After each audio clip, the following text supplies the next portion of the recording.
अधिकारी ने रॉयटर्स को बताया कि ईरान के supreme leader ayatollah Ali Khamenei अब जीवित नहीं हैं, उनकी मौत हो चुकी है और उनका शव मिल चुका है। इसके पहले इजराइल के प्रधानमंत्री बेंजामिन नेतन्याहू ने टीवी पर देश के नाम संबोधन में बड़ा दावा किया कि ईरान के सर्वोच्च नेता आयतुल्ला अली खामनेई के मुख्य परिसर को पूरी तरह से नष्ट कर दिया।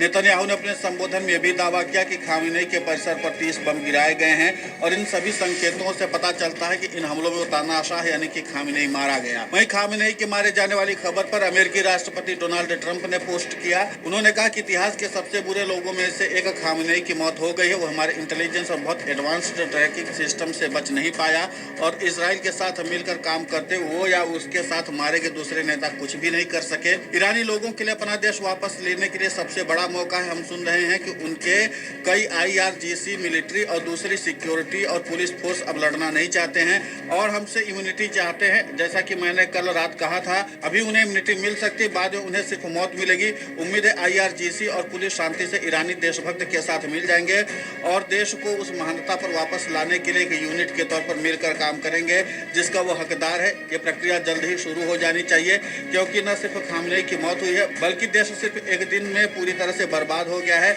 और यहाँ तक कि पूरी तरह से खत्म हो गया है।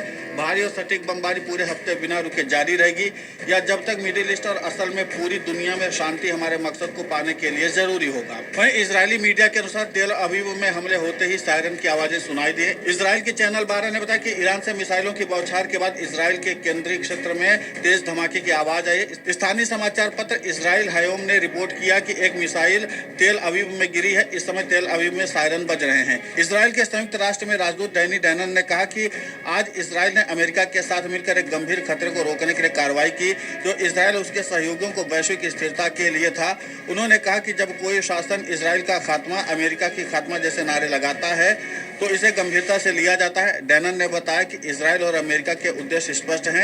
ईरानी शासन द्वारा उत्पन्न तत्काल खतरे को खत्म करना, उसका परमाणु कार्यक्रम नष्ट करना, बैलिस्टिक मिसाइल उत्पादन को रोकना, नौसैनिक खतरों को बेअसर करना और आतंकवाद के सहायक नेटवर्क को तोड़ना। उन्होंने ईरान के बहादुर लोगों के प्रति अपना समर्थन व्यक्त किया और कहा कि हमारी लड़ाई आपसे नहीं है बल्कि एक ऐसे खतरनाक शासन से है जिसने लगभग 50 वर्षों से ईरानी जनता को दबाया है और हम पर हमले की योजना बनाता रहा है।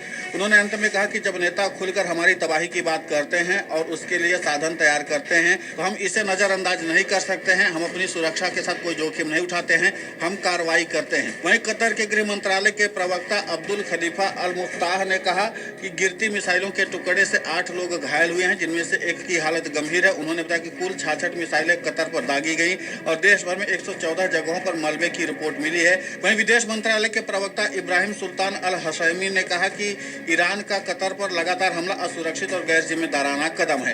अब कुल मिलाकर के कि जिस तरीके से आयतुल्ला अली खामनेई की मौत की पुष्टि लगातार इजरायली प्रधानमंत्री बेंजामिन नेतन्याहू ने की, फिर उसके बाद उनके एक वरिष्ठ अधिकारी ने की और इसी के साथ अमेरिकी राष्ट्रपति डोनाल्ड ट्रंप ने इस बात की पुष्टि कर दी है कि ईरान के सर्वोच्च नेता आयतुल्ला अली खामनेई की मौत हो चुकी है और इसी के साथ उन्होंने एक तानाशाह भी उन्हें बताया है। अब देखना महत्वपूर्ण होगा कि ईरान की ओर से इस दावे पर क्या कुछ कहा जाता है, यानी क्या पुष्टि की जाती है। वीडियो डेस्क अमर उजाला.com।